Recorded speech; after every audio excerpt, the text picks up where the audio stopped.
the third commencement exercise in the Rambam Mesivta. My name is Elliot Steinmetz. And I am Naftali Rothman. We will be your MCs for this evening. So Naftali, finally, graduation is here. We have waited so long for this day. We have so many fond memories of high school which we will never forget. That's so true, Elliot. Our class has had so much fun throughout our 4 years, and we'll have many stories to tell in the future. Yeah, like remember the time when Dr. Katz was away for a week during 11th grade for last year's senior trip? And nobody ever went to class because there was no fear of clicking shoes and jingling keys walking down the hallway behind him. Sure, when Katz away the mice will play. Of course we remember it, but what about it? Yeah, well, you remember that? And remember a few months ago, like right before Color War, when Eli Stieglitz resigned as president in front of the whole school because he felt that nobody really cared about the GO? Yeah, how could I forget that? Why? That was just a hoax, right? Yeah, Ellie didn't really resign. It was a Color War breakout. Right, sure. I knew that! I'm messing this all up. No, really, Elliot, it's okay. You're doing a great job. This talking about old memories idea is a fine one. Really? Thanks. So what other memories do you want to bring up? Well, you remember last year when the varsity basketball team won the championship at the Meadowlands? Sure remember that. Sure, I remember that. Why? Yeah, well, that was awesome. It sure was. And I remember how they had an even better team this year and won the championship again, and you won MVP? That never happened before. Yeah. Well, you guys won the Sour Checker tournament again this year, right? Actually, Naftali, we weren't invited this year. Uh-huh. I see. Don't worry, Naftali, that's okay. The point is, there are so many things we will remember of our high school years that we could probably spend all night talking about them. So why not? Let's do it. Whoa! What? Did you see the look of fear on those people's faces when you said that? Oh, yeah, you're right. Maybe we should better get to the program. Good idea, Naftali. The sooner we finish, the sooner we eat. To save us some time, Naftali and I decided to introduce our two national anthem singers at the same time. So, here it goes. Matt Burge, manager of the championship basketball, well, started the theater in the baseball during his year in Rambam. Also known for his baseball with dancing and station wagon, Matt truly deserves this honor. That didn't really work, Naftali, did it? I don't think so. I guess we should sing O Canada. Why O Canada? Oh, we sing it for every other school function. Why not now? Good point. Aaron? On second thought, Elliot, it's Canada's stupid immigration laws that prevented us from going there for senior trip. Plus, it's not on the sitter. Yeah, but we had a great time anyway, so who needs O Canada? Okay, fine. Matt Berg and Aaron Schoenfeld, you can come up here and sing the Star Spangled Banner and a Tikva. Those are definitely in the sitter.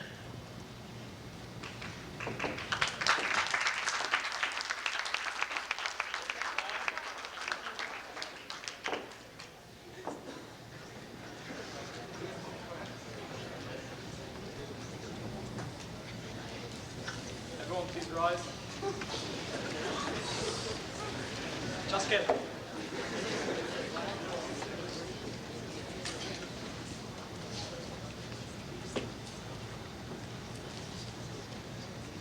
Oh, sing, can't you see, by the dawn's early light, what so proudly we hailed at the twilight's last gleaming, whose brush stripes and bright stars through the perilous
is one who deserves a long introduction, but would probably be happier without it. Yeah, he's probably hungry like the rest of us.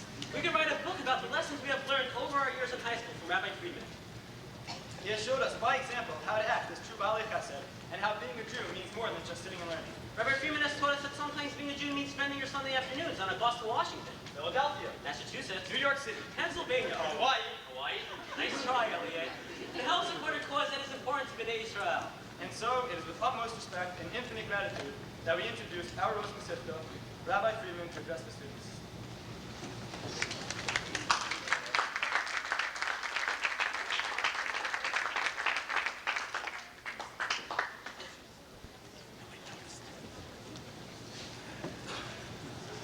Okay, thank you, fellas. You don't know, unfortunately, you're graduating, and the next trip was to Costa Rica, where Mr. Rosenbaum informed us there was a Nazi war fugitive hiding out. About 4 years ago, someone came to me and asked me where they should send their son to school. And after giving it much thought and talking to the Rebbeim and meeting the boys, I told my wife to send her son to Rambam Mesivta. One of the things we talk about to the boys seriously is to try to look at the Torah and extract certain lessons from it to apply to day-to-day living. What I'd like to do briefly, and I don't briefly because Michael said 9 o'clock the air conditioning goes off, is talk briefly about Parshas Korach and some of the practical lessons that we can derive from it. In the Parsha that we're going to read the Shabbos, we're told the story about Korach, that he assembles a crowd around him, and they confront Moshe Rabbeinu, and with a very good argument. It seems a very good argument. The Ramban points out that Korach was a very, very intelligent person, a very smart person, and in fact, he had a gripe with Moshe Rabbeinu. The gripe was really a question in terms of leadership. It was a struggle for power, as the Ramban learns, and many Mefarshim learn. And he was smart enough to bide his time, because he knew a year earlier, when Aaron HaKohen was picked to do the service in the Mikdash, and the Levim were relegated to, in his mind, a secondary position, he was upset. But he knew that was not the opportune time to pick a fight with Moshe Rabbeinu, because, as the Ramban explains, Moshe Rabbeinu was at the height of his popularity. However, after the Chet HaMaragim, approximately a year later, when Moshe Rabbeinu came down with the bad news, the decree from HaKadosh Baruch Hu that the people were not going to enter Eretz Yisrael, and the people were upset, and they felt that they were entitled to go in because that was the conditions under which they left Mitzrayim, the wonderful land of Mitzrayim. So they thought they were shortchanged, and at that point, Korach, pounced and assembled a whole multitude of people against Moshe Rabbeinu. One of the arguments that you're familiar with that Rashi quotes is the Chazal that says he came to Moshe Rabbeinu and he said, if you have a house that's full of mezuzos, full of svarim, does it require a mezuzah? And Moshe Rabbeinu said, yes. If you have a beged that's cool of techeles, does it require one strand of techeles on it? And Moshe Rabbeinu said, yes. And they used this argument to try to undermine the authority of Moshe Rabbeinu, to show that he wasn't really the real leader of Klal Yisrael, and they say, Kichol ha'edo kulam kadoshim. Everyone is holy and worthy of leadership. And why did you, Moshe and Aaron, grant the leadership away from us? The question really is, what was wrong? What was really wrong with Korach's argument? Because the truth is, it sounds very logical, and we tell the boys to try to be logical. The Rav explained beautifully the following. He says, when it comes to Torah, when it comes to halacha, a person can't apply the common sense approach. Something may seem to be reasonable, may seem to be correct, but that's assuming that you're working with certain premises. However, if your premises are wrong, if your basic foundation is wrong, so then everything that follows from that is also wrong. And basically what Korach was alluding to was the premise that everybody's equal.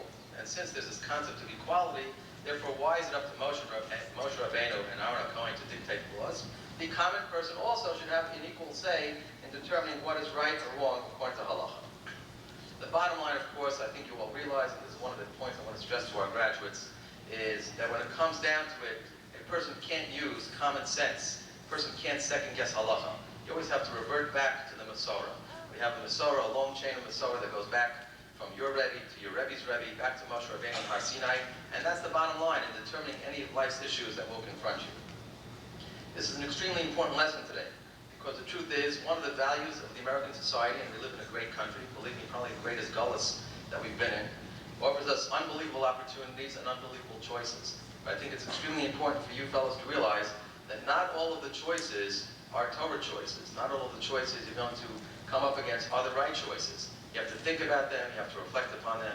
You should speak to your parents, your grandparents, and speak to your Rebbeim and your Chaverim, and really decide whether the choices offered to you and the lure that's out there and the temptations that are out there really are the appropriate choices.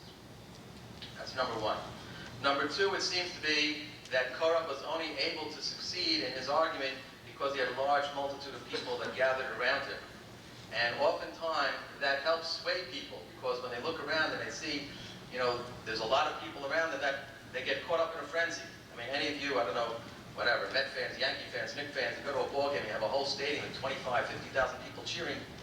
It's electrifying, and you get caught up in it. But the answer is, the truth is, that's really not the Torah approach either. A person always has to be a chacham, an intelligent person, and decide and discern as to whether or not the popular cause out there is a right cause or a wrong cause. Albert Einstein once wrote, said that he that marches to the beat of the drums can also march in Hitler's army. Meaning to say that a person gets swept away by the tide of what's popular, then they can, chas v'shalom, end up engaging in behavior which runs counter to the very values of the Torah. So what I'd like to tell you is that despite what's out there, despite what's around you, you should remain, as we say in the yeshiva, a gabra, an independent individual, okay, always able to make correct decisions. Another, I think, very important lesson we see from the actions of Moshe Rabbeinu, and it's really fascinating to look at Moshe Rabbeinu's response to how Moshe dealt with this confrontation. Think about it. Here's Moshe Rabbeinu. He led the people out. He puts his life on the line. You can't have a greater Moser Nefesh for Klal Yisrael than Moshe Rabbeinu. And what happens? He's vilified. He's chastised. They embarrass him. All kinds of things.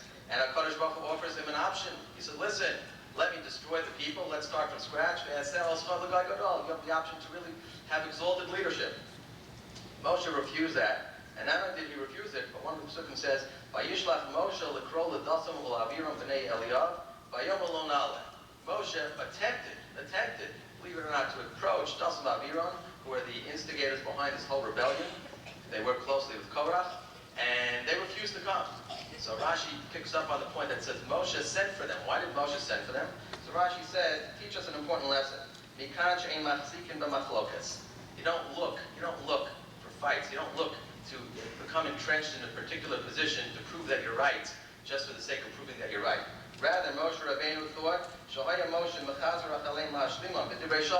Moshe tried to win them back. He tried to appease them. And I think this is a very, very important lesson.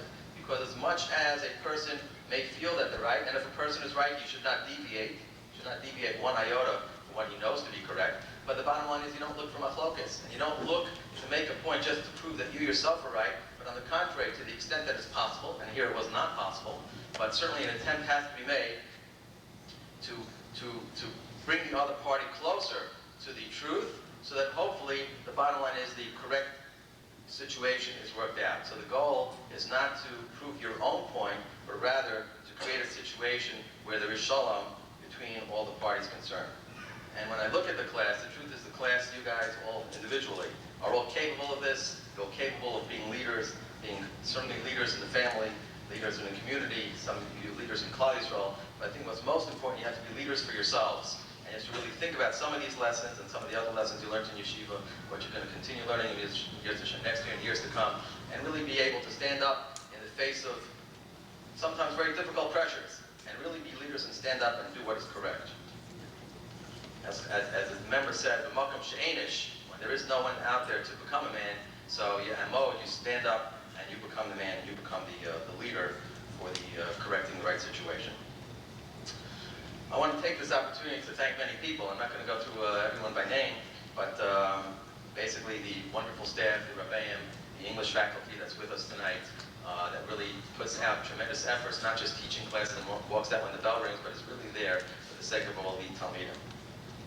Also, a special thanks to the office staff, Libby and Naomi, and to all the supporters of Mesivta, and to the wonderful parents we have here tonight that sent us wonderful Talmidim. It makes our job much, much easier to do.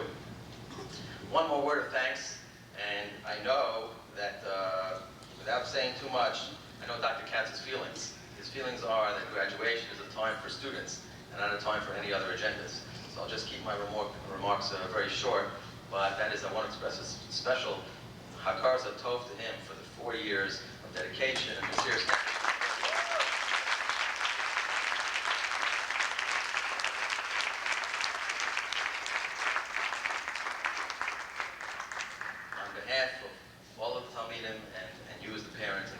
committed to doing what's best for the students and really brought Rambam Mesivta to the level where we're at today. Thank you.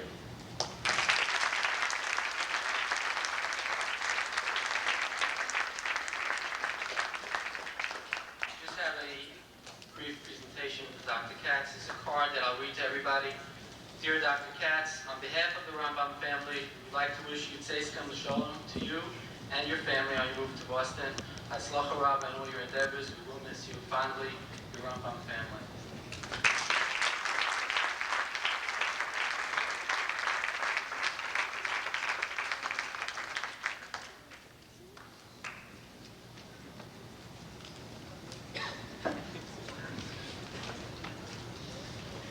Thank you, Rabbi Freeman, for those words of inspiration. As most of you know, this year's graduating class has not one, but two smart people. However, only one can speak at a time. Before graduation, Eli Ackerman came up to me and threatened to blow up my house if I didn't let him speak first. However, being the big man that I am, I said, look, buddy, you can try it, but you can't scare me. About half hour ago, Elliot came over to me and begged me to introduce the co-valedictorians in alphabetical order. Guess what, Ellie? You're first! Thomas is a valued member of our class. To begin with, he's a member of our school's illustrious foreign exchange program. He is also a member of the debate team as well as one of the editors of the Sefer that Rabbi Safra's class has published this year. But most of all, Baba is a great friend. He's always there for a hug when you need it, and always there with a quick joke to make you smile. So it is with great pride we call up our friend Eli Ackerman to give his valedictory address.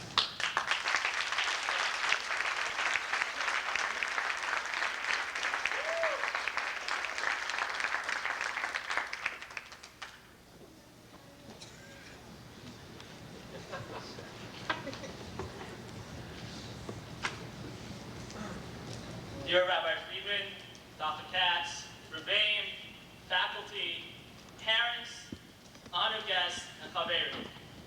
Tonight is the culmination of 4 years of hard work, diligent study, and limud Torah. However, we only made it here because of our dedicated and self-sacrificing Rebbeim and teachers. The hours they put in for our intellectual and moral growth stretched far beyond the classroom. The Torah view of the Rebbe-Talmud relationship is a very unique and distinct one. In this week's Sedra, Parshat Korach, we see just how crucial and significant the role of a Rebbe is.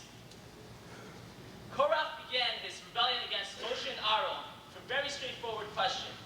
Madua titnasu al kal Hashem? Why have you raised yourselves upon the congregation of God? Korach's demand and inquiry seems like a very valid one if it was made in a vacuum. But in the context of Moshe and Aaron, it was totally erroneous. Korach was assuming that the leadership of Moshe and Aaron was a political rulership. Based on this assumption, his claim against Moshe's and Aaron's power was totally correct. What right did Moshe and Aaron have to impose themselves as leaders over the Jews? Why were they better than any other Jew coming out of Egypt? But unfortunately, Korach's assumption was wrong. Moshe's and Aaron's power was not derived from their political stature. Rather, their authority stemmed from their teaching roles and spiritual uniqueness. Moshe wasn't Moshe Malkeinu, Moshe our king. It was Moshe Rabbeinu, Moshe, our teacher. It wasn't a case of self-elevation as Korach had charged. Rather, it was a situation where the entire Klal Yisrael had willingly accepted Moshe and Aaron as their teachers and as their leaders. A Jewish king has many limitations upon his monarchy. He must limit the size of his household. He may not amass excessive wealth. Even the number of his horses cannot exceed a certain point. In contrast, the power of a Rebbe is virtually without restrictions. In fact, spiritual leadership is often more effective than political leadership. The influence of personalities such as the Vilna Gaon, the Brisker Rav, Rav Yosef Soloveitchik, was felt by people even long after their deaths. The authority of a teacher is not forced upon the people. A teacher is embraced by the students because of his closeness to God and his understanding of Torah Hashem. That is why the kavod, the respect due to a Rebbe, is boundless. The Gemara in Pesachim, that Chaf Beis Amud Beis states that when the pasuk in the Gemara says you should revere Hashem your God, it also includes your Rebbe. How strange! It is as if the Torah is comparing the Rebbe to Kadosh Baruch Hu. What is this comparison based on? The Torah's comparison is based on the Yisira ability attributed to Hashem. Throughout Parshas Bereshis and throughout Kabbalistic literature, God is referred to as both as a Yotzer and as a Borei. What is the difference between them? The Rav, Zecher Tzaddik Livracha, explained that a Yotzer differs from a Borei in that a Yotzer creates something from a pre-existing object, while a Borei creates something from nothing. A Rebbe is also a Yotzer. Takes a student's mind and molds it and fashions it into something brilliant and beautiful. It is as if the student is a piece of art and the Rebbe is his artisan. That explains why a subject does not necessarily belong to his king, but a student, in an intellectual and spiritual sense, belongs to his teacher. I'd like to take this opportunity to thank all the teachers and Rebbeim I've had in Rambam during the past 4 years. The amount of knowledge that I've acquired from you is immeasurable. I would like to especially thank Dr. Cass, who was my teacher as well as my principal. You've ingrained into me the value and significance of hard work and careful effort.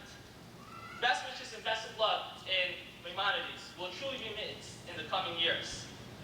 I, along with the rest of my fellow graduates, owe a great debt of gratitude to our Rav Zev Meir Friedman.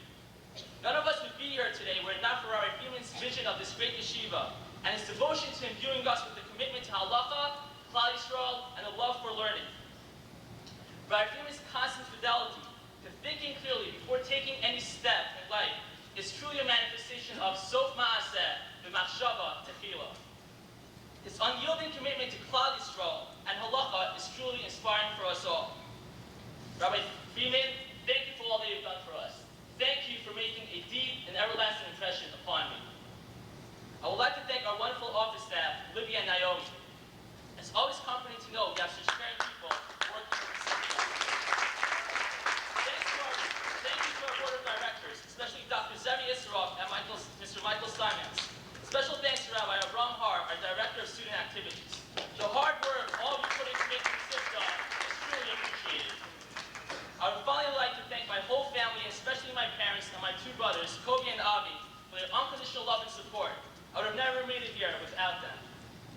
In describing how a Jew should view the passage of time, Rav Yosef Soloveitchik stated, like a tree whose roots absorb the nourishment from the soil, and whose leaves point towards the distant rays of the sun, the Jew must be deeply rooted in his past and inspired by a vision of the future. Fellow graduates, the years after high school are filled with various obstacles. We will all come to certain roadblocks. But whether it's a Gemara or Tosafot which we can't understand, or whether it's something in our own personal lives, let it not stop us from achieving our true goal in life. That is, to get in Yiras Hashem and Avodas Hashem, and to get closer to the Kadosh Baruch Hu. All that is required from us is the extra determination, the will, and the drive, and will surely be Matzliach. A famous person once said, past is gone, the present is here, and the future is unknown. But as the Rav alluded, this is not Yaddish approaches to life. It's the past that determines where we are today. And what we do today is going to determine where we will be tomorrow. For the past 4 years, the waters of Torah and Rambam have nourished us all. But now is the time for us to move on. Now is the time to move towards the sun. My dear Chaverim, during the past 4 years, we have all developed a deep and valuable friendship. Within that environment, Rambam has instilled within us love of Torah. No matter where we will go or what profession we will enter, Torah will always be our priority. And the bond between Rambam and us will remain solid forever. In that merit, may we all be worthy of having the Geula from here Rabbi Yameinu. Amen. Thank you. Mazel tov.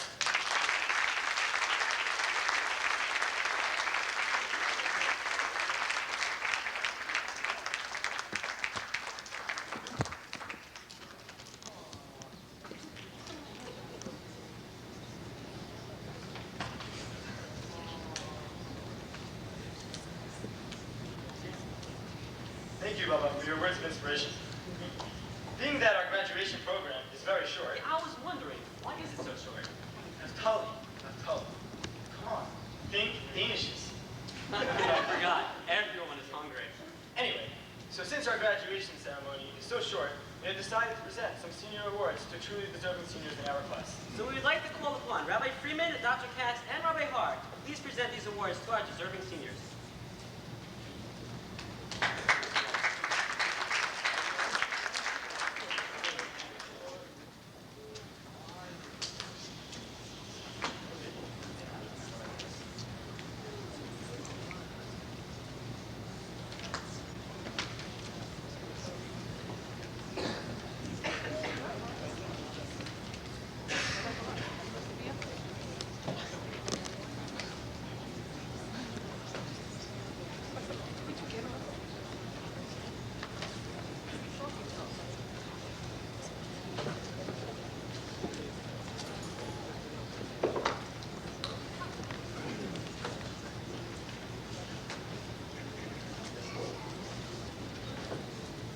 In a certain sense, all of the Talmidim deserve and share these awards, but the bottom line is there's only a limited amount of storm that we have.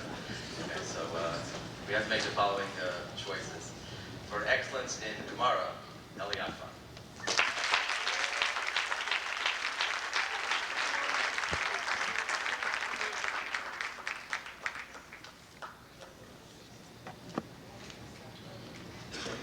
This is Tefillah Kehilchah, so I don't know if it's for Tefillah or for Halacha, but it's actually for Halacha, and it's Akiva Block.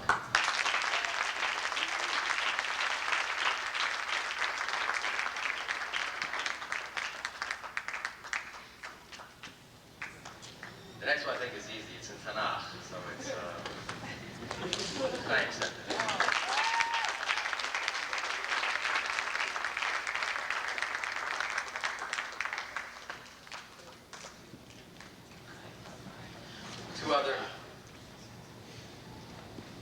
Two other brief acknowledgments. We have with us tonight some unknown individuals known as Rambam scholars. And I'd like to call upon number one, Rafi Lesser.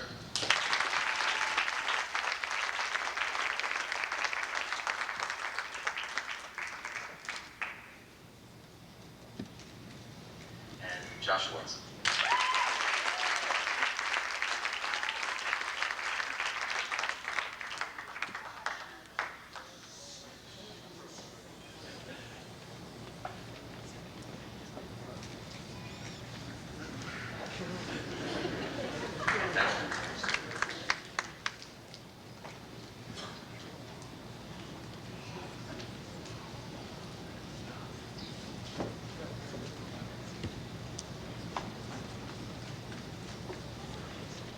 General Studies area, we also have 3 awards. The first one for Humanities goes to Yonatan Reich.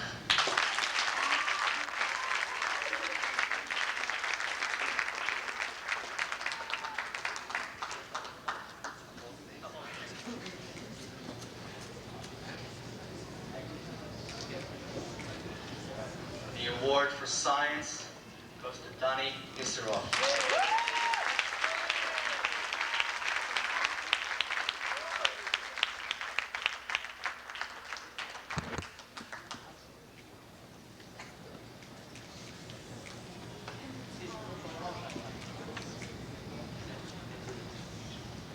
And the award for Mathematics goes to Rafi Lesser.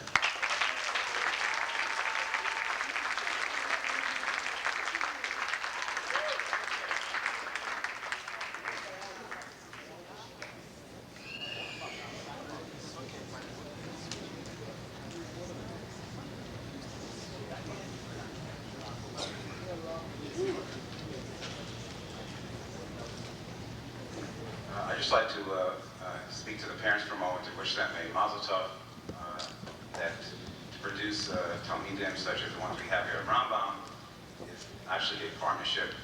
We work together with the parents, and to reach this stage is a tremendous thing for everybody here. I want to wish all the parents here a mazel tov as well. Just one quick message to the class. I had the opportunity to plan a senior trip, which I appreciate all your thanks for. One thing that I try to do after the trip is to call the places we frequented to find out if everything went smoothly and thank them. And upon calling the hotels, I have to tell you that the hotels told me that they were so impressed with the group. They really didn't even know that we were there. We were we weren't there, I don't know. But I don't know if you guys check it out. As much as we celebrate graduation, we have a siyum and we have a sefer being printed, which are tremendous, tremendous things to be able to do at your graduation. I think this is something that we will always remember about the class, the fact that you can go visiting down south, so to say, and to come back with Kiddush Hashem. That's really something that is more important than sitting down and opening up the sefer. I recently spoke to somebody, also in Chinuch, and he told me something. He said, very interesting. He said, yes, you have to work on the mind, but make sure you work on the heart. And this shows that I think we have worked on the heart, and I thank you for allowing us to be so successful.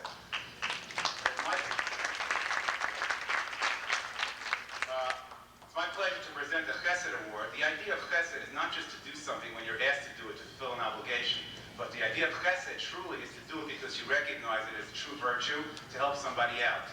And the true model of Chesed is somebody who helps out and offers before they even asked. And that's why it's my pleasure to present the Chesed Award to Shmuel Aryeh Unger.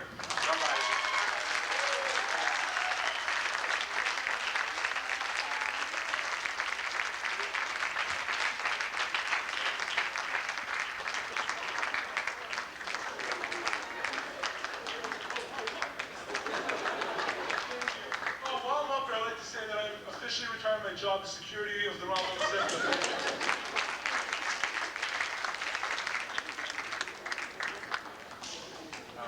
It's my pleasure to present the next award for Hasmada to an individual who, I wouldn't be surprised right now, has a sefer hiding out under his jacket or something, and he's learning in the interim time. An individual who, if you had a shiur at 3 o'clock in the morning, he would be there, and he would offer to come and ask you when the next shiur is. And I'd like to give that award to Danny Palazzo.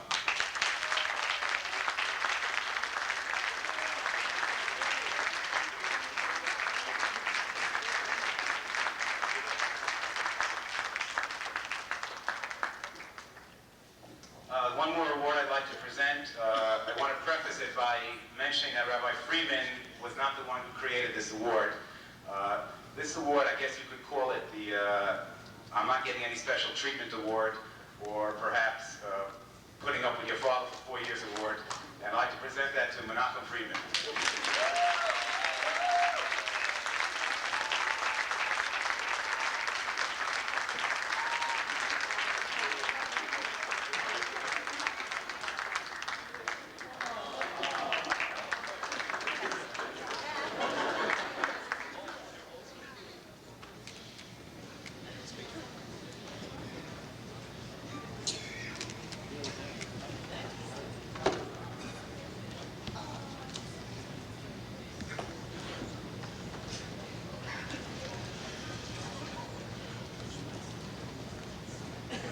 Thank you, Dr. Katz, and Rabbi Har, for the words of inspiration. As we have learned from our years in Rambam, it is always important to incorporate Torah into everything that we do. Like senior trip, Shabbatons, days at the park, Simchas. even shiur sometimes. So we would like to call up Akiva Block to fulfill our learning for this year's commencement exercises and complete Mesachos Tainis. Yeah, speaking of times, we have a little more to go until we can break our fast.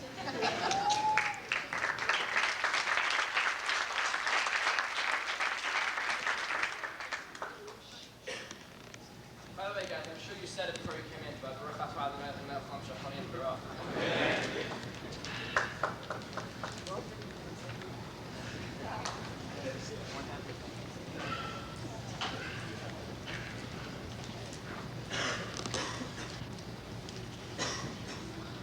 Rishos Rabbi Friedman, Dr. Katz, Rabban, teachers, parents, and friends.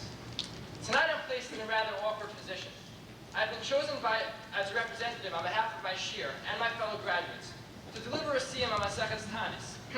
However, having been put in this position, I must jump at the chance to speak at some length about the school which I and my fellow graduates have called home for the last 4 years. Besides, both Rabbi Friedman and Dr. Katz know how much I love to speak, so I think they knew what they were getting into, so I took that as the go-ahead. And what better way is there for me to share my thoughts of the past 4 years than with the very backbone of our high school education, through words of Torah, particularly from a Mesivta as exciting and as rich as Tainis. The Gemara in Tainis, I'm Daf Chof Aleph, I'm a base. tells us a fascinating story about Abba Umna, Abba the bloodletting. The Gemara tells us that every day Abba Umna would receive Shlama Mesivta Durakia, greetings from the Heavenly Academy. Abaye, the great Amora, would receive such greetings only on Erev Shabbos, and Rava, Abaye's bar plukta, or friendly foe, receives such greetings only on Erev Yom Kippur. The Gemara tells us that Abaye felt very jealous because of the great honor shown to Abba Umna. The Gemara then goes on to tell us why, in fact, Abba Umna receives a greater schus than Abaye. The first reason stated is that Abba Umna always treated his patients with sensitivity to the requirements of tznius, modesty. Also, Abba Umna had a place in the out of the public gaze where the patients would deposit their fees, which Abba Umna would charge. Thus, those who could not afford to pay would not be put to shame. Furthermore, whenever a young Talmid Chacham happened to consult Abba Umna, not only would he not accept a fee, but on taking leave, Abba Umna would give the young scholar some money. It was for these reasons that Abba Umna would receive greetings from the Heavenly Academy each and every day. The lesson here is obvious. It is not always the appearance that is the reality. One who does not seem to be the greatest of tzaddikim may in fact be the greatest tzaddik of them all, like Abba Umna was. Fortunately, we have had the zechus for the last 4 years in Rambam to have had our own Abba Umna. Dr. Gary Katz was one who worked tirelessly on our behalf, whether it be as a teacher or a principal. He brought the same love, caring, sensitivity, and respect to his job that Abba Umna did to his. No, Dr. Katz did not give any of us young Talmidei Chachamim money when we came into his office, but he was always there for us when we needed him. As Dr. Katz tended to the needs of the Mesivta Da'ara, it was evident that the Mesivta Dirakia was indeed with him. Dr. Katz, you will be sorely missed, both by us graduates and the entire Rambam Mesivta family. And as for the Rambam Mesivta itself, I can think of no Gemara more apropos than the following. The Gemara on Daf Heyamid Beis tells us that Rav Nachman asked Rav Yitzchak to bless him before they parted ways. Rav Yitzchak brought the following beautiful mashal.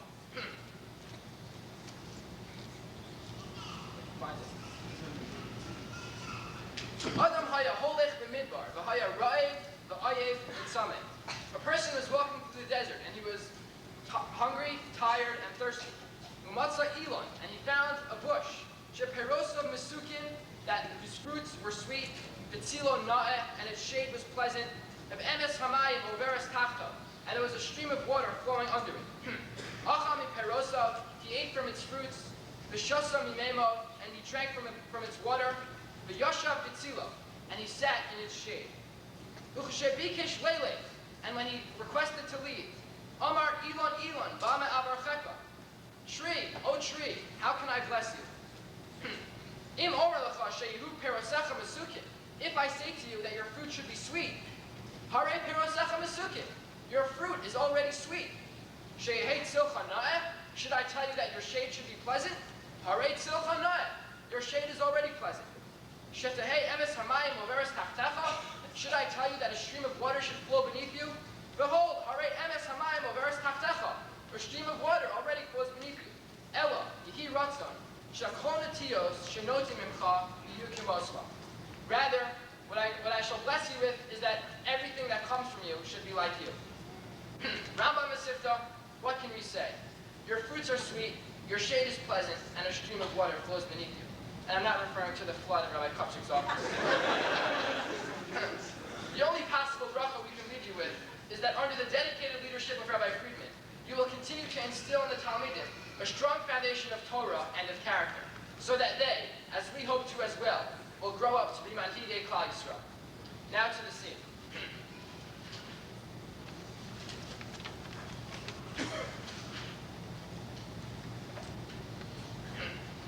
The last Gemara in Maseches Tanis on Daf Lamed Aleph reads as follows. Omar Ulo Bira. Ulo Bira said, Omar Rabbi Eliezer, the name of Rabbi Eliezer.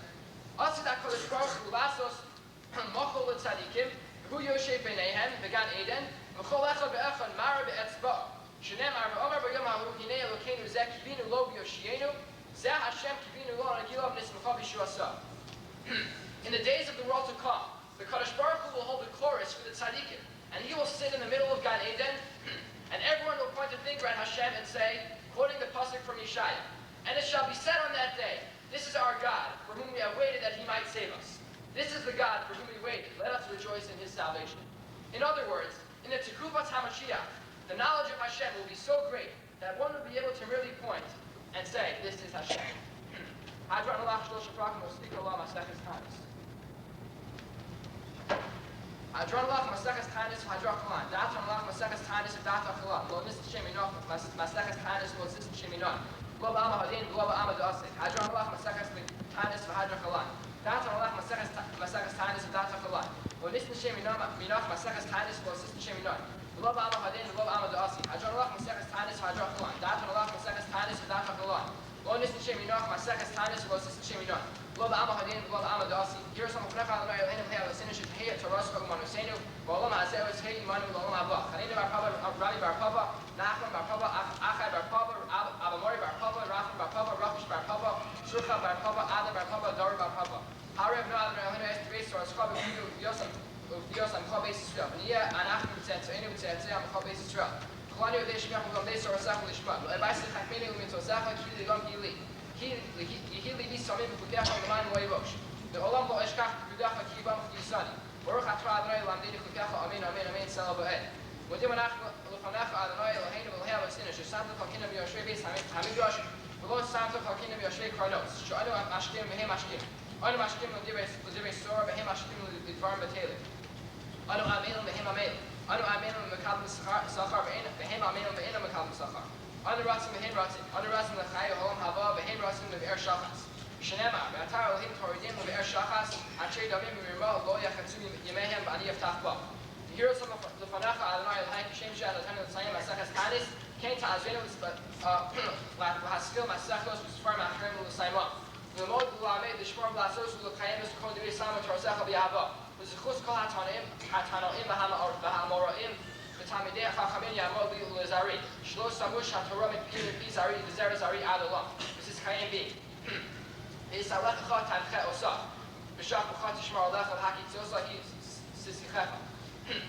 Kibi Yeruya Mechel Yosif L'Chash Nos Chayim. Orach Yom Minach Yismola Osha L'Chavor Adonai Oz Na'amoi Kina Adonai Rech Esamok Shalom.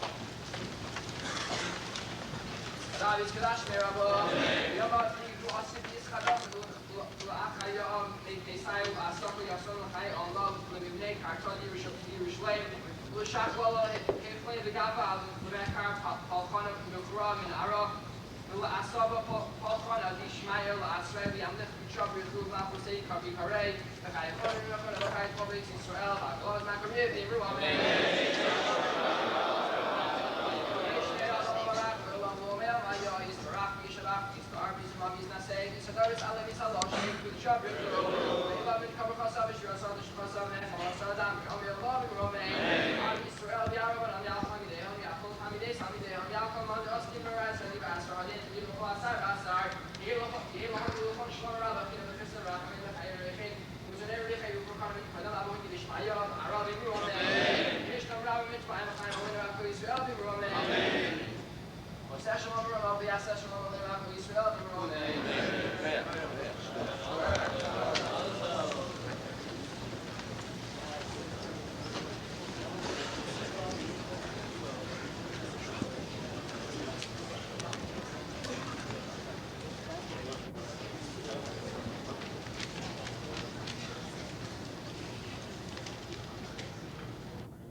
Thank you, Akiva, for those words of inspiration. Moving right along. Rafi, you are the man. Yes, true bro man. Rafi is very smart. The throw man can probably take on the entire math league, like, by himself. Before or after the haircut? Before, no contest. Rafi many points, opponents none. After the haircut, close game. Rafi many points, opponent some. Yeah, but I don't think they allow more than one-person teams in the math league competition. Ooh, good point. How about Rafi and a certain coach Ditka? Known for his dizzying arrays of moves on the court, Rafi has made opponents nauseous, trying to guard him as one of the three captains of this year's varsity basketball team. But Rafi was also an integral part of the mock trial team, serving as one of the key witnesses on this year's team. Rafi is also captain of the softball team, which made the playoffs this year again for the third straight year, after winning 2 championships in a row. Now, Tully, are we forgetting something? I don't think so. Oh yeah, I remember. Rafi studies for tests. Right, that's why he's speaking now. Okay, Rafi, when you're speaking and trying to figure out how much longer to go for, think food.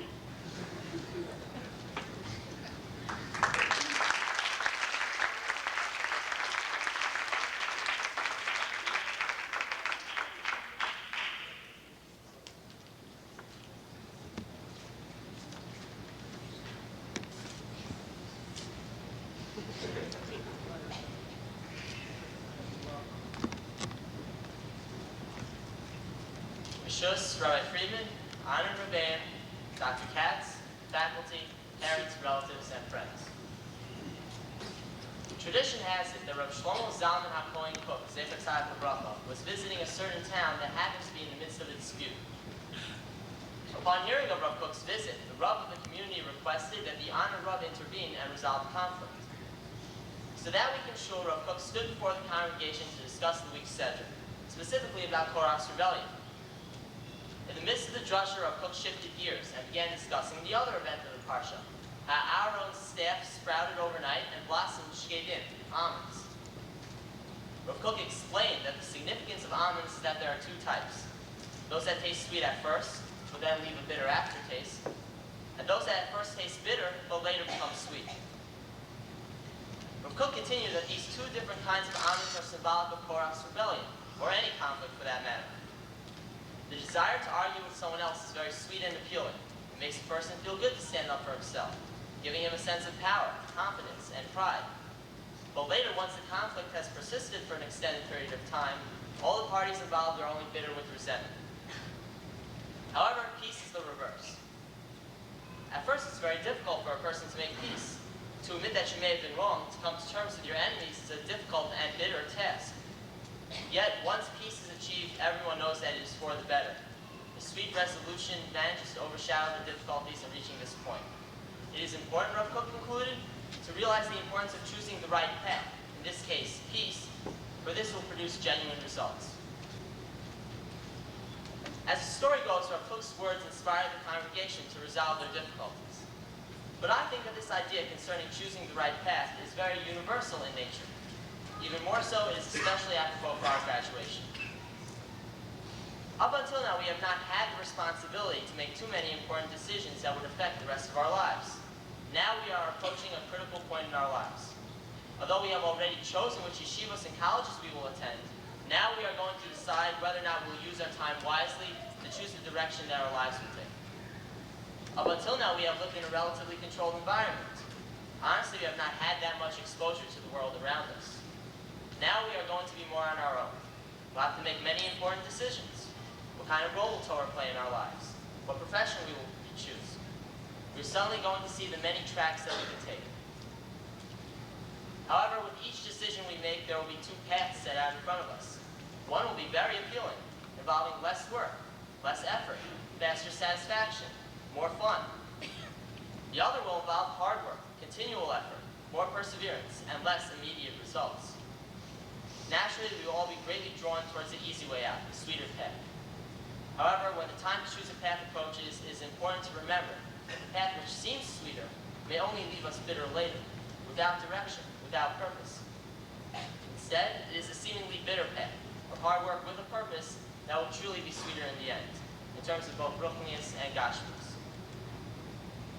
At this point, I would like to extend some hakaras hatov to some of the individuals who have affected us throughout high school. First, on a personal note, I would like to thank my parents for all the carpooling that they have done over the past 4 years. Without their help, I never would have had the memorable experience of waking up early every single Sunday and participating in Limud Torah with my equally as motivated classmates. But seriously, thank you for continuing to be at my side during all of my endeavors. Your love and devotion is immeasurable. Thanks for always expressing an interest in everything that I do.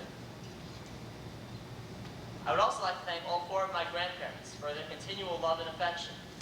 I hope that I can continue to be a source of knowledge to them. B'ez Hashem, may they all continue to live long, healthy lives. From the beginning of high school, Rabbi Friedman has always stressed that his primary goal was to produce B'nai Torah. Thank you, Rabbi Friedman, not just for teaching us the proper derech Hashem, but also for teaching by example how we should conduct ourselves in line with the Torah. Dr. Katz, in a way, this is kind of graduation for you also. Came into Rambam with our class, and now we're leaving together with us. Thank you for allowing us to make school as meaningful for you as it was for us.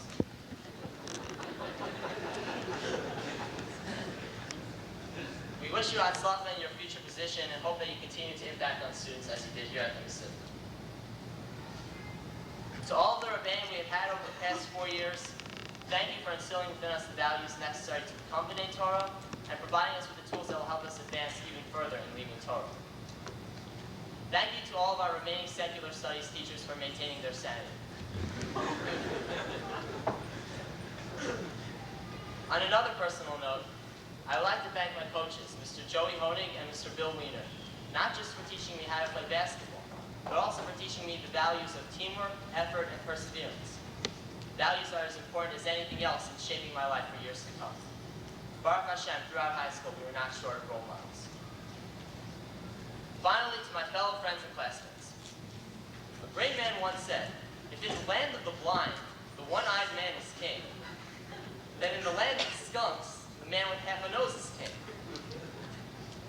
Well, I guess then that in this world of dishonesty and deception, the man with sincere friends is king. Thank you for making the past 4 years so memorable. I hope that we can continue to stay in touch, and Mir Hashem, we will all continue to go and make light of life. Thank you, and Mazel.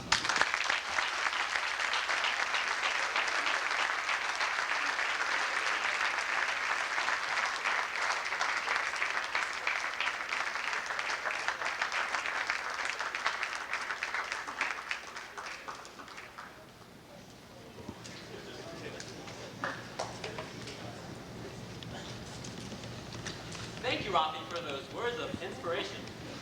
The next part of our program is the presentation of the VJ Nachshon Award. This is an award which recognizes a student's good midos and their actions of chesed and leadership throughout high school.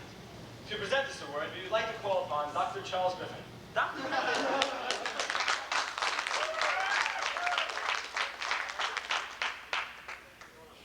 Dr. Griffin has set an example for us of how to be proper in Torah and speak with proper respect for people, and how to... Are you joking?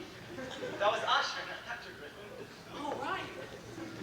Known as the funny man, Asher has been looked at as a role model by his classmates and has truly lived up to the requirements for this award. We ask Asher Klein to please come up and here and present the VJ Nachshon Award.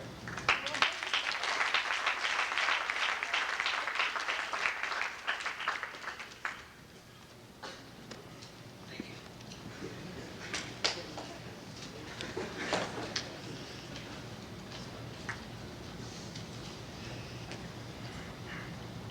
Each of us received VJE certificates of recognition along with this following letter. Dear student, on behalf of UJA Federation of New York, I'd like to congratulate you on receiving the Board of Jewish Education Nachshon Award. UJA Federation recognizes your commitment to Jewish values. We applaud your leadership skills and your dedication to the Jewish community. Your significant contributions to the welfare of the Jewish community serve as an example for promoting Jewish identity development. The accomplishments of Jewish students like yourself will help to ensure Jewish continuity for the future. Yasher Koach. Sincerely, Stephen D. Solander, Executive Vice President.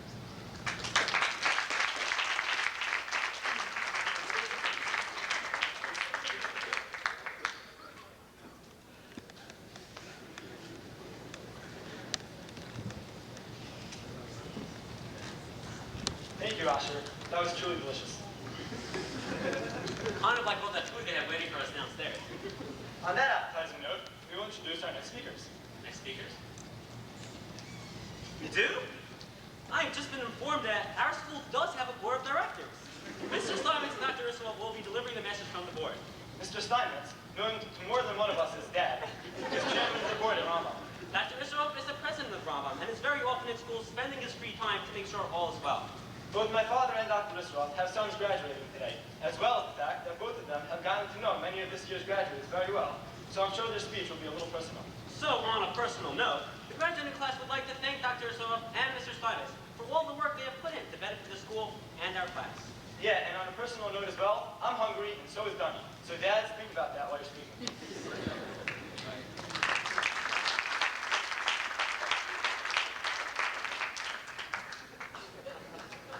Tough act to follow, these guys. Rambam Mesivta, Dr. Katz, Mesivta faculty, graduating class 1998, parents, relatives, and friends. On behalf of the Mesivta, I'd like to personally wish each and every one of you a mazel tov on achieving this milestone in your lives. You know, 7 years ago, in the very early stages of the Mesivta, we all sat down and wrote a script for the Mesivta's recruiting video. Perhaps some of you parents might have looked at that video and might have decided to send your kids to the school because of that. The script went something like this. Rambam Mesivta, your child's future. You have an image of that future. Your child is a Ben Torah. He lives a life committed to Torah values, your values. He moves freely and confidently in the secular world. He is accomplished, successful, the model of a modern Torah Jew. He makes you proud. I ask you all, doesn't that describe each and every one of our graduates here tonight?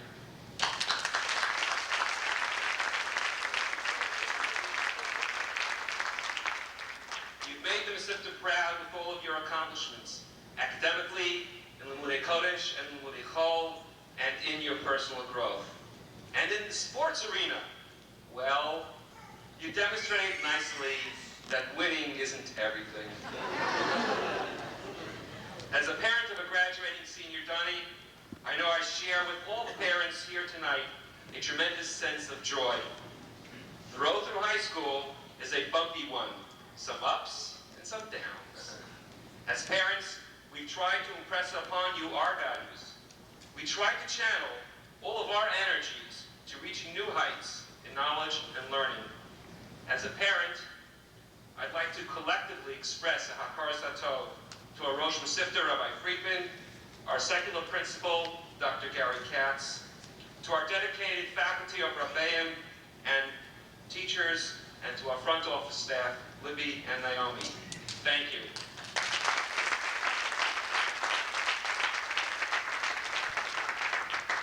And as president of the Mesivta, I'd like to say that seeing a product as beautiful as you all are here tonight makes all the hours and hours that we put in work at Mesivta worthwhile. Mazel tov. We're still waiting for Michael to call the board meeting tonight. So good night, Michael. For those of you that are a little confused, let me just clear it up. Elliot, Daddy. Elliot, Daddy. This afternoon, at about 1 o'clock, I received a telephone call from Dr. Issaroff telling me that I was on tonight's program. When you consider the fact that it's my son who is one of the MCs, you too will find this particularly amusing. Keeping in mind the amount of notice I've had, I hope you'll forgive me for a minute or two as I address the graduates. I address them, having known them, most of them for 4 years now, but feel free to listen in. If I could offer you only one tip for the future, it would be sunscreen. The long-term benefits of sunscreen have been proved by many scientists, whereas the rest of my advice tonight has no basis more reliable than my own meandering through life's experiences. Don't worry about the future, or worry, but understand that worrying is a little like trying to solve an algebra problem by chewing gum. The real troubles in your life are apt to be things that never crossed your mind, the kind of trouble that blindsides you on a Tuesday afternoon, like this speech. Don't feel guilty if you don't know what to do with your life. The most interesting people I know didn't know at 17 or 18 what they wanted to do with their lives. Some of the more interesting 40-year-olds I know still don't. Get plenty of calcium and be kind to your knees. You'll miss them when they're gone. Get to know your parents. You never know when they'll be gone for good. Be nice to your siblings. They're your best link to your past and the people most likely to stick with you in the future. Understand that friends come and go, but with a precious few you should hold on. Work hard to bridge the gaps in geography and lifestyle, because the older you get, the more you need the people who knew you when you were young. Accept certain inalienable truths. Prices will rise, politicians will philander, you too will get old. And when you do, you'll remember that when you were young, prices were reasonable, politicians noble, and children respected their elders. Don't expect anyone else to support you. Maybe you have a trust fund, maybe you'll have a rich wife, but you never know when either one will run out of money. As I said, these are my words of advice for you. Be careful whose advice you buy, but be patient with those of us who supply it. Remember, advice is a form of nostalgia. Dispensing it is a way of fishing it out of the past from the disposal, wiping it off, painting over the ugly parts, and recycling it for more than it's worth. But trust me on the sunscreen.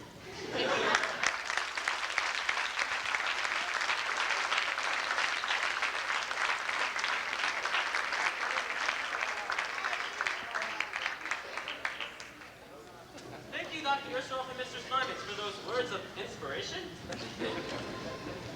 Our next speaker is a person who joined us in 9th grade and for all intents and purposes will graduate with us today from Rambam Mesivta. Mr. Katz. Dr. Katz has been our principal for all 4 years of high school. And I have to say, putting up with our class for 4 years is quite an accomplishment. Yeah, just put that on your resume and you're sure to get any job. Over the years, a bond has formed between our class and Dr. Katz, as we seem to have accomplished and reached many goals during our 4 years together. For example, we reached our goal of passing the American History AP. At the same time, Mr. Katz became a doctor. And although we probably hit it well, our class was very happy for and proud of Dr. Katz. We felt as if it was one of us who had achieved the goal we had been striving for. So with that in mind, we would like to introduce for the last time at a Rambam Mesivta graduation, a man who has given so much of his time to us and our school throughout his 4 years here.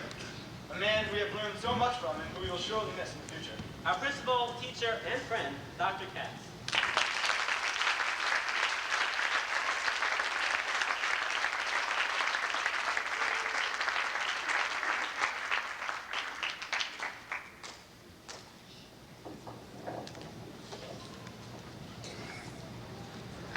First, let me add my congratulations to you, the graduates, to your parents, to your family and friends.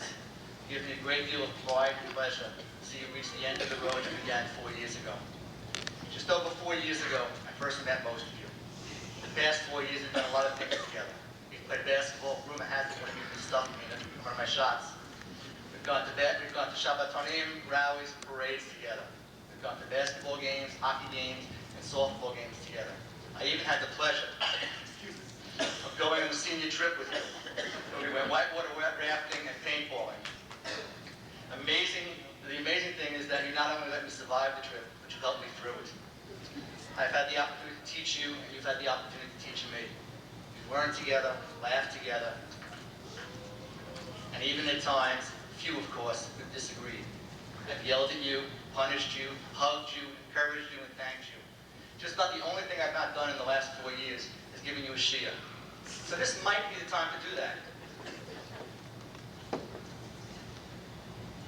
Nah, second thought. Let's leave that for another time. After all, Elliot probably seems to be very hungry. As Elliot pointed out, we came to Rambam together. By a twist of fate, we'll be leaving together. We can both consider ourselves part of the class of 1998. He was graduates from Mesivta, and myself is receiving my doctorate this year. We share a special bond, one that I hope will continue in the future, although we all realize that everything will never be the same again. I have said that each class of Rambam is special.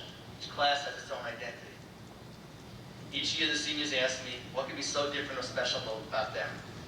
You have many very special characteristics.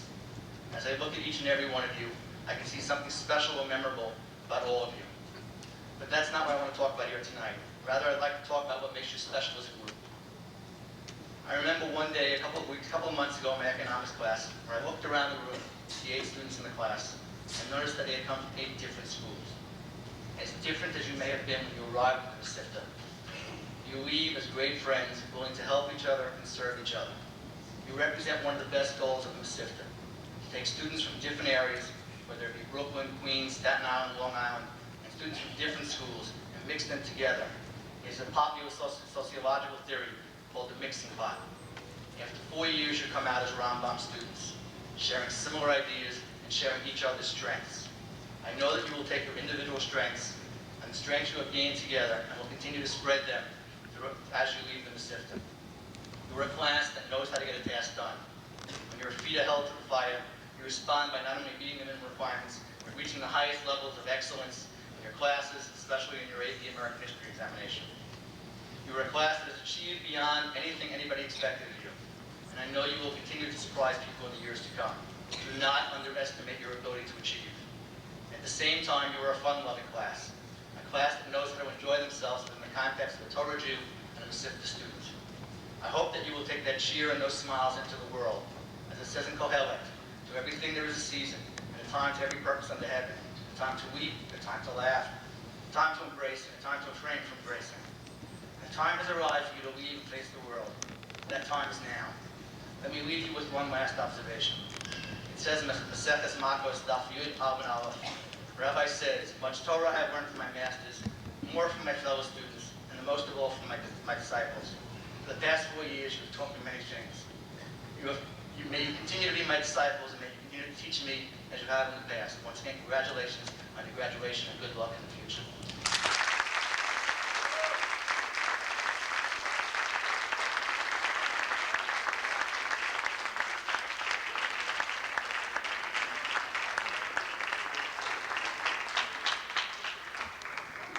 Thank you, Dr. Katz, for your words of inspiration.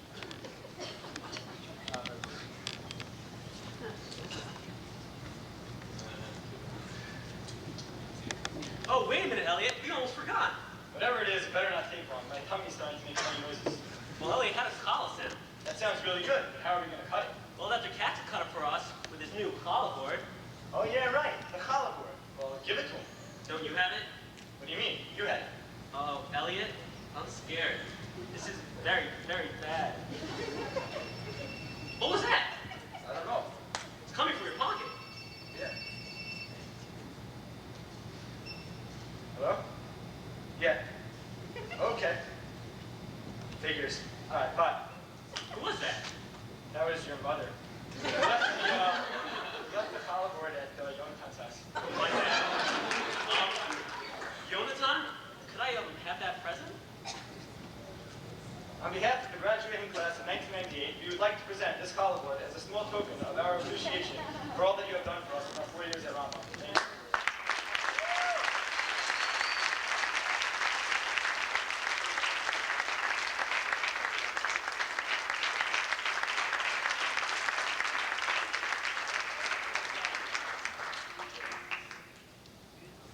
Wait a minute, Elliot. Whose phone was that anyway? Don't you remember? Not really. I mean, who needs a cellular phone around here? Who do we know that talks on the phone 24 hours a day? Are you kidding?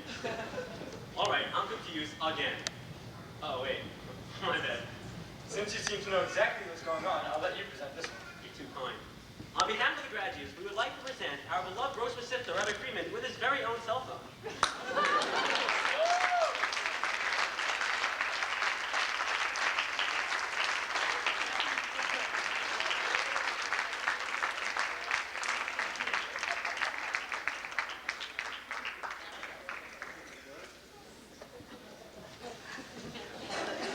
Now you don't have to leave Shira for 2 hours each day to make phone calls. You can do it in class. May use it with much atzlacha rava and answer many shilots with it.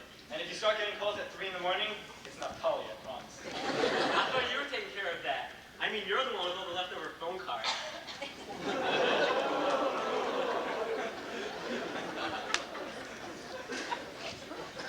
Well, now it's that time we have all been looking forward to for at least 4 years. Elliot, we aren't eating yet. First, we have to get our diplomas and gifts.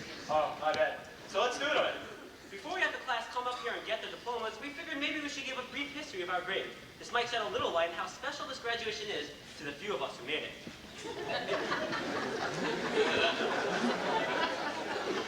It seems like our upper share remained intact throughout the years. Although they suffered a few losses early on, we gained new members to our class to fill up any empty spots that existed.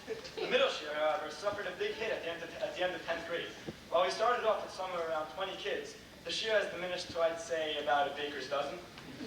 Anyway, 25 of us made it all the way through graduation. Yes, that includes senior trip. And I have to say, in the words of Jim Carrey, senior trip was just smoking.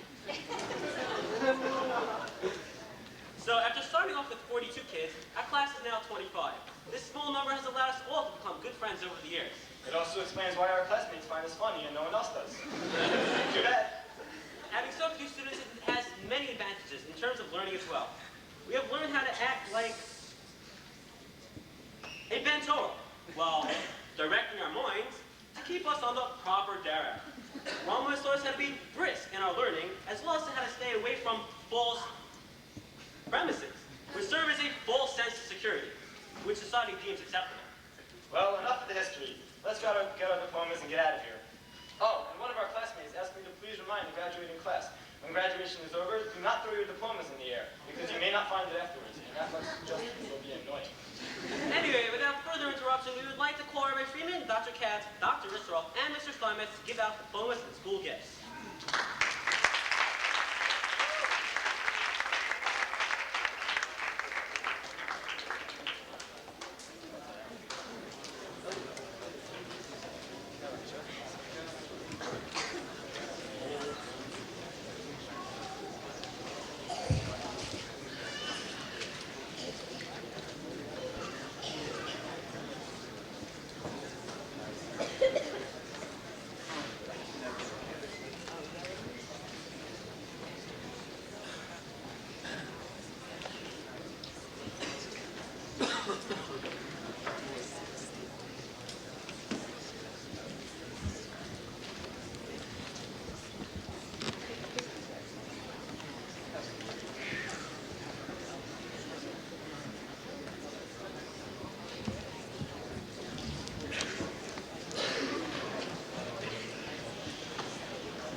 diplomas, as well as a gift from the Mesivta and a gift from Libby and Naomi.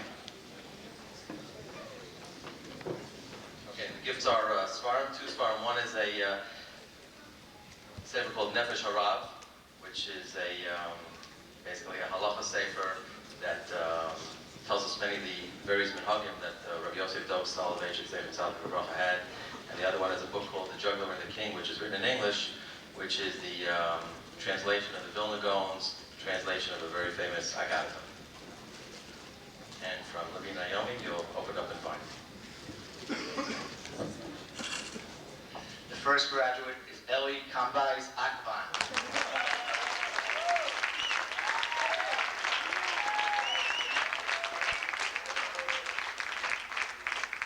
Eli mistakenly thought that Rambam was the school for Sparta. He's a supermensch, a valedictorian, a co-editor of a wonderful sefer with Josh Schwartz and Rabbi Safashir, and we hope he has a real future as a Rambam's Torah.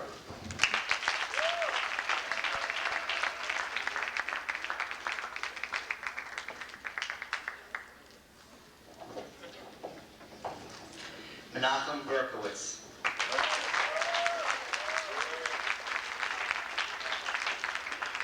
Menachem Berkowitz is known as a hard-working individual, very dedicated. He's our resident Kohen, a math whiz, and has a great sense of humor.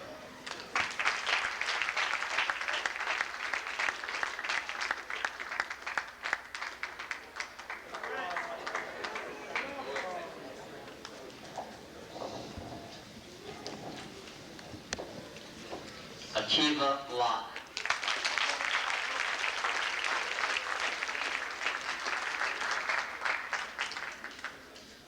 Akiva is a descendant of the famous Rosalina dynasty. An all-around guy in learning, in shiur, a scholar, a great shliach tzibur who inspires us with his davening, good athlete, and real sport on and off the court.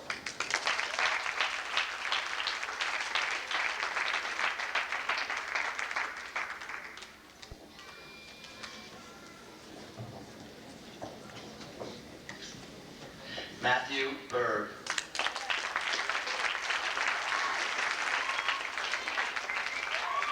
Matthew is one of our all-star members of the debating team, always willing to drive his station wagon to go to a minion somewhere, and I understand he still has Newt Gingrich on hold.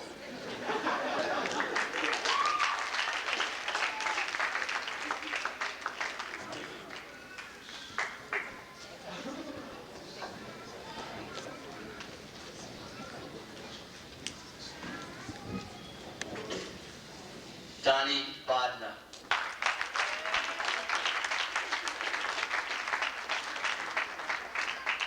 Donnie, as you know, hails from Staten Island. He's the class philosopher, member of the chess team, and wish him lots of luck next year in Eretz Yisrael.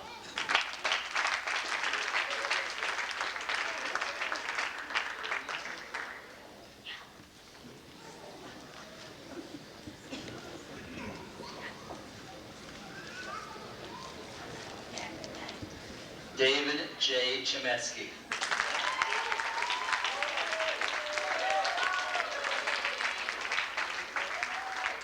Really has a heart of gold, one of the most popular guys in the class, and the rumor is because he gives everybody jobs in the catering business.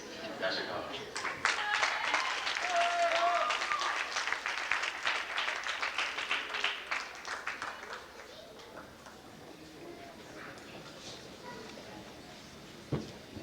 Menachem Friedman.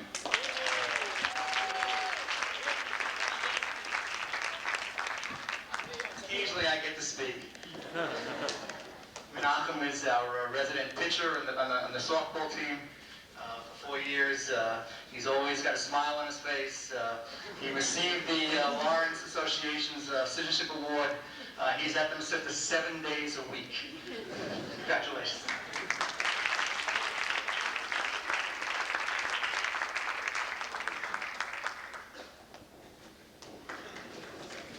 No, you can't use my new phone.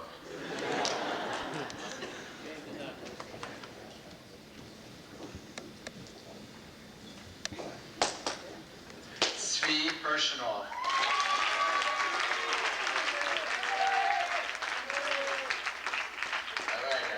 Eventually known as Heavy, he wins the Most Frequent Guest Award. And we wish Best of luck in Eretz Yisrael.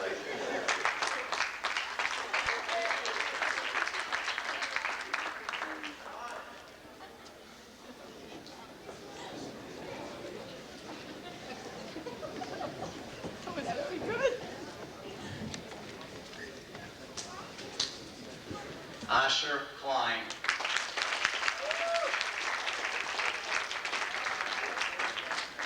Asher really has kept the class entertained in many ways over the past 4 years. A good sense of humor, great band leader, star drummer, and also a great ball and a super bench.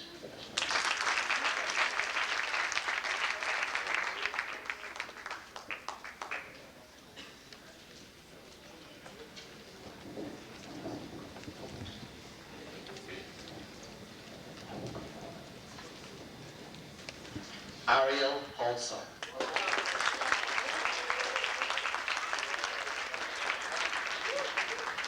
Ariel is the undisputed champion of the Rambam Mesivta's inside track team. I can tell you how many tiles are missing in the hallways at any point in time. But seriously, from Kenya to the Kotel, we know that Ariel will make a very successful mark in Club Israel.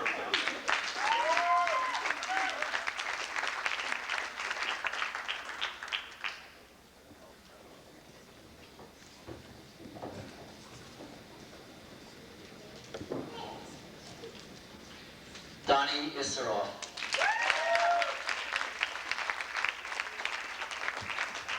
This one's a tough one because I remember when I got the call that Donnie was born. Really unbelievable. We really turned out to be a real mensch and a real mentor, someone we're all proud of, and he's accomplished in many aspects of photography, debating, and all aspects of his simple life.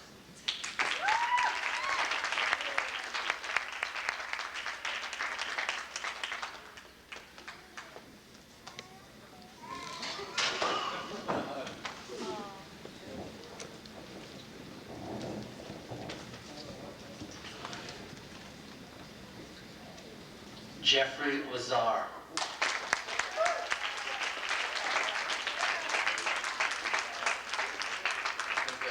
Better known as Mr. Drama and part of the All-Star hockey team, and also rumors have it always with a book in his hand, sometimes even in class. So you'll enjoy these books.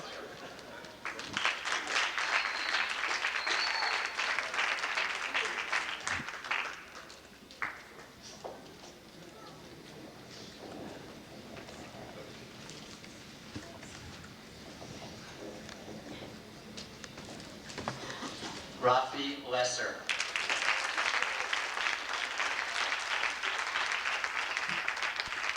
Here I think Chazal said this idea of Lashon Sagi Nohar. So lesser really means more in this case. And really, when you think of it, Rafi does it all. Co-valedictorian, true scholar, great athlete, and a great role model for all the boys.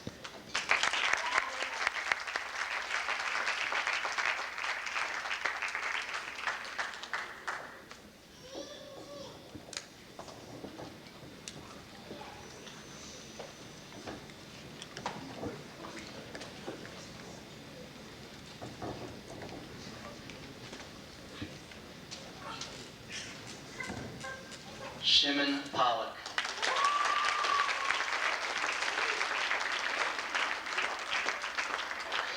Shimon's a real hard worker, a real mensch, member of our hockey team when he gets to play, and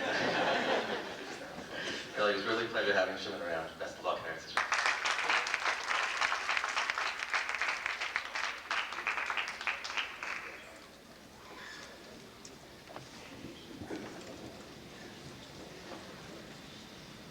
Danny Polatsky.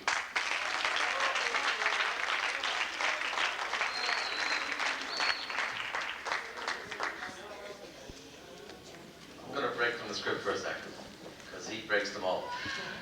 When we started Mesivta a couple of years ago, we were asked to take in some students that came from the Soviet Union, and we did so. And Rabbi Farkas will remember we expended a tremendous amount of time, energy, and money in terms of trying to do what we can in terms of making a bris, and hired private rabbeim, and hired private English teacher, Svetlana. And unfortunately, the 3 students that came previous to Donnie, didn't work out that well. They stayed in the Mesivta for a year or 2, and then, because of various pressures, their families moved, one to Rochester, one to another part of New York, because they were pursuing the American dream of just money and had no other interest in following the Torah path of life. And the truth is, when I think it was Rabbi Klein called a couple of years ago and said, well, Rabbi Friedman, we have a Russian boy, would you like to take him in? And I have to tell you, my first inkling was a lot of hesitation. I said, listen, we'll meet him, we'll see, okay, because you never say no. And I have to say, after meeting Danny, we were immediately enthralled, and I remember one of the questions I asked, I said, you're going to live in Far Rockaway, how are you going to get to the Mesivta every day? And he looked at me incredulously, he says, I'll walk. And that's really unique in the 5 towns. So we were very impressed with him. We took him in, and Baruch Hashem, I have to say, he really worked out tremendously, and it's something that we know.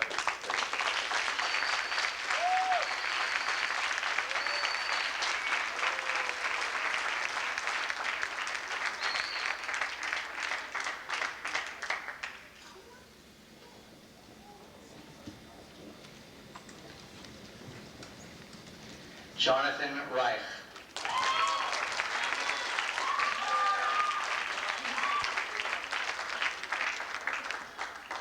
Question is, what is it that Jonathan doesn't do? Yearbook, hockey, debating, learning, everything. That's why they say if you have something to do, you give it to a busy man and he gets it done. Okay? That's a good one.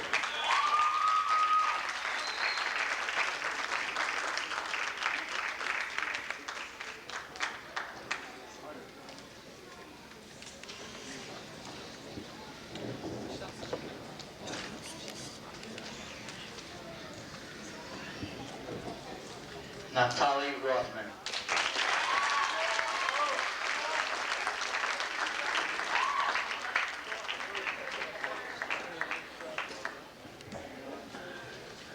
Great MC, popular, friendly, member of the mock trial team, and unfortunately, I told you, you cannot ride your bicycle to Gush next year. I'm getting rollerblades.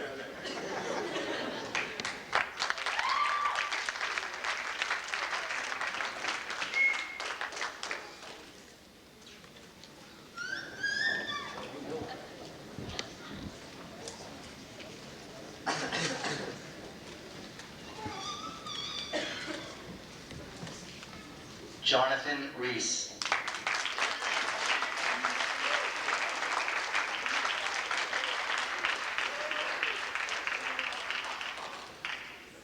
The undisputed champion of one-hand push-ups. Known to inspire others. He really revved up the hockey team this year, no question about it. And it just shows he has a great future as being a Rebbe one day after he gets back from Yerushalayim.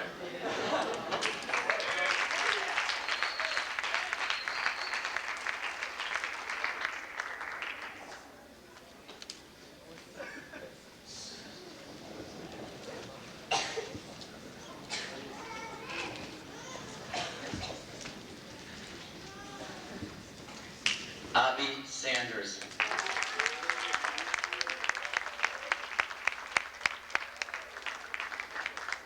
I was one of the chief cheerleaders of the Rambam Red Men, and an active member of our computer club upstairs, and also known to stand up strongly for what he believes in. So Yashikov, keep it up.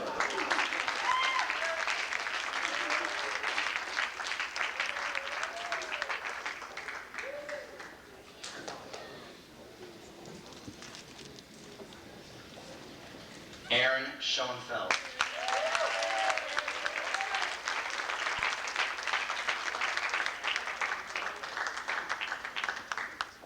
Canada. Okay, main guy in the hockey team, great future as a businessman one day, no question about it. Superman and a real Ben Torah.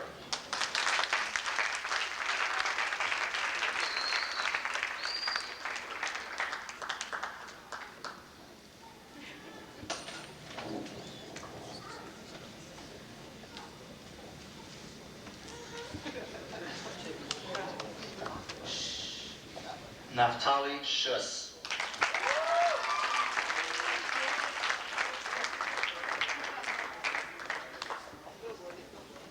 Naftali's one of the quieter guys in the class, but rumor has me, start talking about the baseball team or science fiction, you know, he'll liven up and talk for hours. So, you know, that's the key. That's the key to getting him to really open up. But it's been a pleasure, and Naftali's a wonderful young man, tremendous balmidos.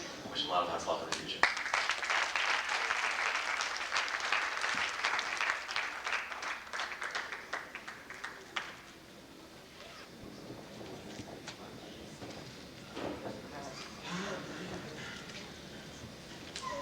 She said it would be okay if we did it this way. Joshua Mark Schwartz.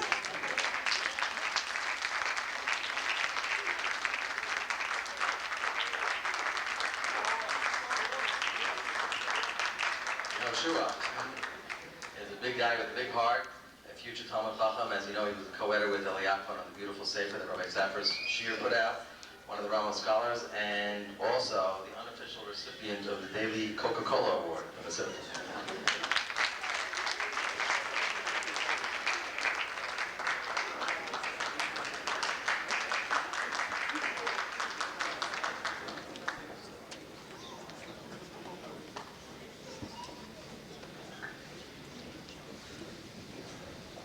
Chaim Akiva Sendik.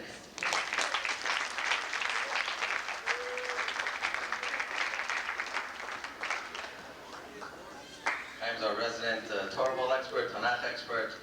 He's going to represent the school and himself in the Chidon Tanakh in Eretz Yisrael next year. Also, we're going to go Santa one day. Loves Gematrias, and I guess he'll tell us what Sendik is in Gematria later this evening.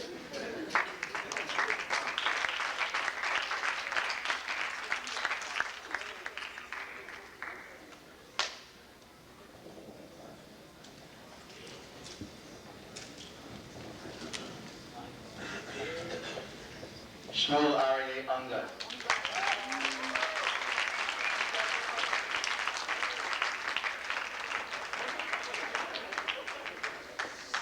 Mr. Security, really tremendous Baal Chesed, also a heart of gold, always willing to help anyone, anytime, in any place, also known as the Babe Ruth of the Rambam Mesivta softball team. We're going to miss Ishmael.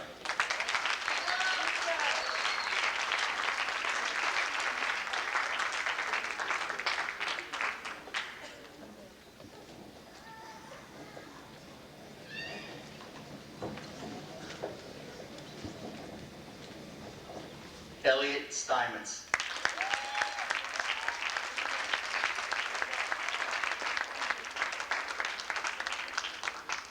Talking about watching someone grow up, you look at his picture in the lobby, he's about waist high back then. But he literally grew up in many, many different ways, in Torah, in Midos, and also certainly physically to be one of the star basketball players of our team, star of the mock trial team, and rumor has it, future chairman of the board.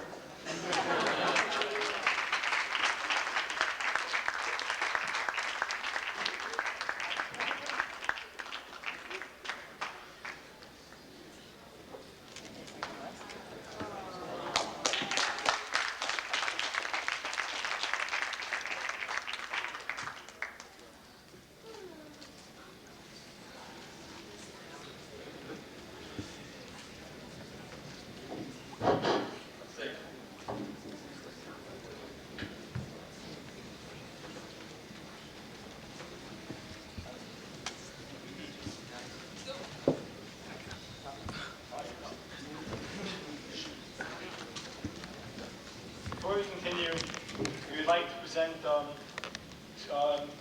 gift to two very important women in our lives. As much as we love them, they're not our mothers that we're talking about. We'd like to present a gift to Lydia and Naomi.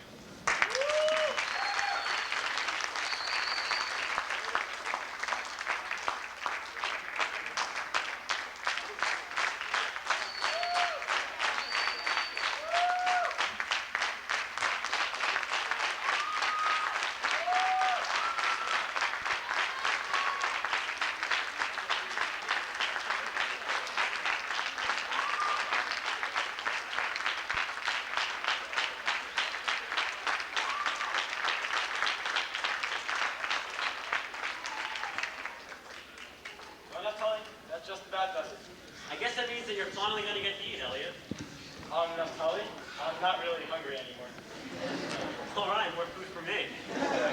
So good night, everybody. Oh, and by the way, party at Rabbi Friedman's house tonight. Yeah. See you there.